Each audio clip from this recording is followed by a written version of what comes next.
I'm your host, Eric Eisenberg. Welcome to Hero Blend number 25. James Gunn's Guardians of the Galaxy is just a few weeks away from release, but there are still some moviegoers out there who aren't quite sure what to make of Marvel Studios' latest team. We're going to answer some key questions in this week's episode, so stay tuned.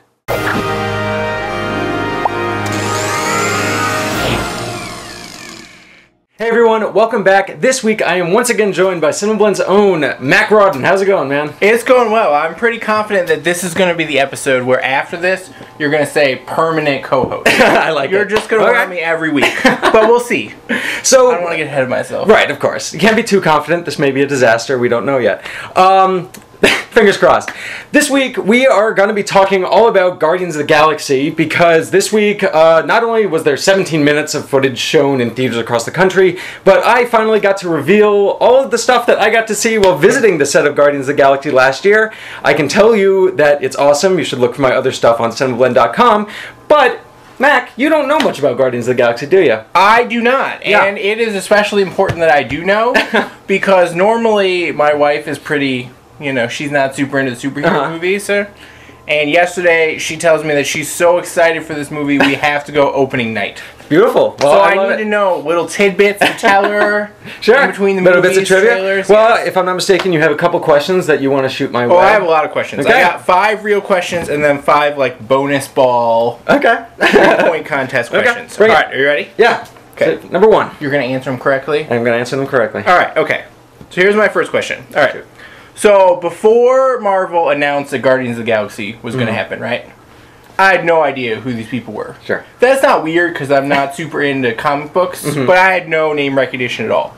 But then I saw that a lot of other people kind of felt the same way as I did. So, my question is, was there the same double take moment within the comic book community? How well read is it actually? Honestly, Guardians of the Galaxy started as a comic with a completely different team back in the 60s, and they've been around for decades. But the truth of the matter is that, myself included, comic book fans didn't really know much about Guardians of the Galaxy.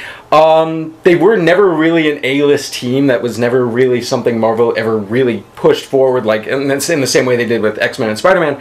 That said, though, they've been kind of growing the brand over the last couple of years. I mean, in 2008, there was this big reboot. And especially with the movie coming out, they've been really focusing on making sure people actually know these characters. Like, Guardians of the Galaxy have been showing up in the animated series. There's a new comic series started by this writer, Brian Michael Bendis, who is one of my favorite comic book writers out there. So, before the announcement, I would say that most people didn't really know who the Guardians are, but I think that Marvel's actually done a really great job kind of making sure that people know now.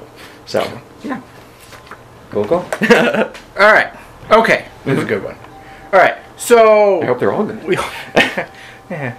So, some of them... Alright. So, the trailer for Guardians of the Galaxy. Okay? The first thing that struck me when I watched it is it's a little edgier than you usually see for Marvel. Sure. I think somebody says a-hole, there's a middle finger. Peter Serafinowicz, yeah, a bit of the flip in the bird, sure. People rip on each other. So, should I be expecting the most adult-geared Marvel movie to date? Well, I would say I think that probably what you're reading, that kind of edginess, that more adult content comes from is probably James Gunn. If not only because this is his first PG-13 movie. Like, before this, he's best known for directing Slither, which is one of the grossest horror movies I've ever personally seen, and Super, which is a superhero movie, but also one that's insanely violent and filled with a lot of profanity and sex and insanity. So I think that having James Gunn's presence is going to kind of raise that edginess bar, kind of make Guardians a little bit more adult. That said, Marvel Studios has always been kind of the lighter studio in terms of like how we perceive it, especially against, like, for example, the Christopher Nolan Dark Knight movies. But, I mean, I would say that in the last couple of films that they have kind of been getting to that little darker place. I'd say Iron Man 3 is definitely a bit darker in tone than the previous Iron Man movies. Captain America the Winter Soldier, I'd say, is as much an adult thriller as it is just a fun summer comic book movie. So I'd say that it's kind of in line, maybe a little bit more on that edge, if not just because of Gunn's presence. Okay. I like the talk. I like the card toss. Yeah, that's horrible. Okay, all right. So Marvel has prided itself over the years on having this cinematic universe where everyone shows up in each other's movies. Sure. You know? Tony Stark's dad invented this, and this led to this. Everything is all kind of interconnected, Marvel right? Cinematic Universe, yep. Yeah. So then we have this movie now that is in space that doesn't seem to have any of the characters that I know whatsoever. Sure. So I know technically this is in the Marvel Cinematic Universe, but is there actually going to be crossover that we're going to see? I'd say, well, it's kind of a two-tiered question.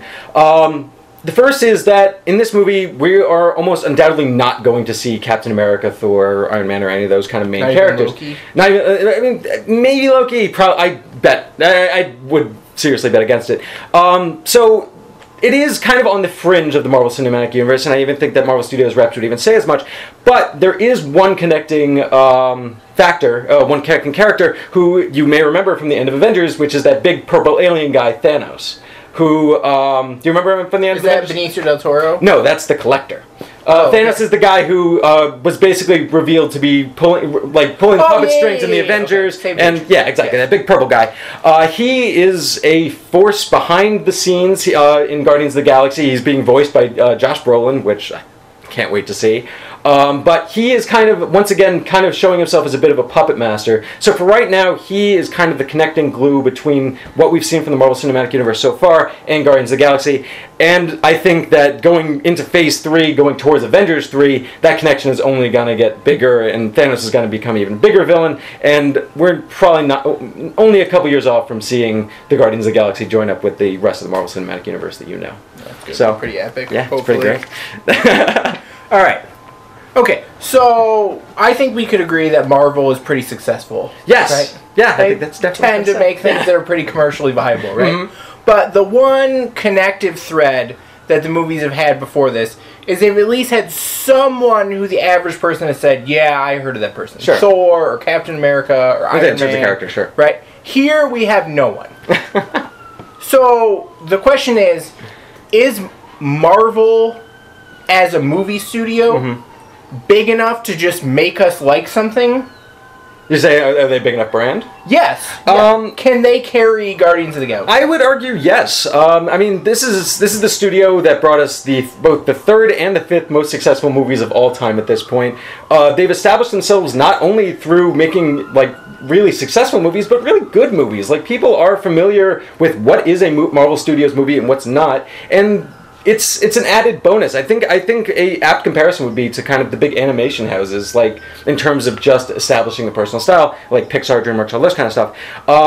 So I do think that Marvel is a big enough brand to sell something that's as lesser known as Guardians of the Galaxy. And honestly, it's kind of what makes me most excited for the movie, because I think Marvel Studios has that success that allows them to make Guardians, but any other studio that had even the chance to make Guardians wouldn't, for the exact reason that you're describing. So I love that they're actually taking a chance on what is a lesser-known property and propping it up. And if they can find success with this, the sky is the limit. And honestly, the way buzz is spinning about this movie, I think that they have a really, really good chance of that. Maybe the next one. All right. Okay, so most of the Marvel movies are pretty close to reality. Like, obviously there's superheroes and there's things you have to accept. Hyper-reality, but sure. They try to use science to explain things, and even Hulk, we get kind of a backstory and you know why, and Thor's an alien, but he's the only alien most of the time. Sure. But when I look at Guardians of the Galaxy's trailer, it's just madness. Yeah, I mean, you've just opened the door and let everybody in, right? So we got talking raccoons, talking trees.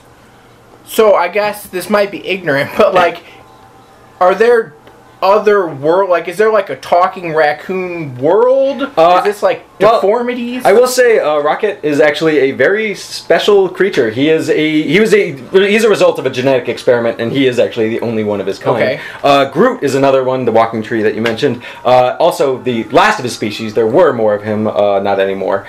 But to kind of answer the larger question, I think what it really is just that this is the first Marvel movie that has full-on embraced kind of its science fictionness. Like, I mean, the closest comparison you can probably draw to is Star Wars. Like, all of these various alien species walking around. I mean, it's set on the other side of the galaxy in planets that we've never heard of.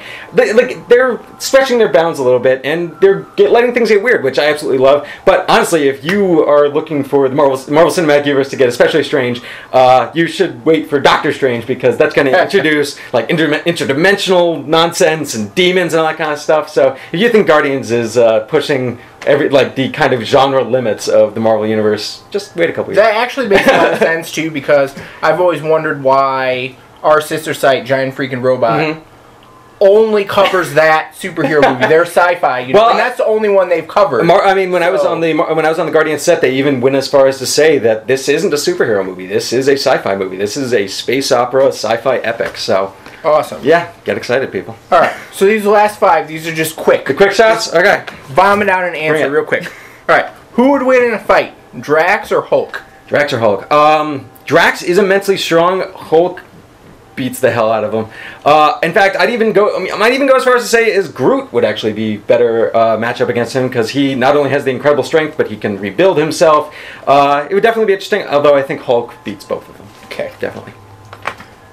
Okay, so I'm not really seeing like a love element in the trailer. Is Chris Pratt going to get together with this green chick? I believe Gamora, played by Zoe Saldana.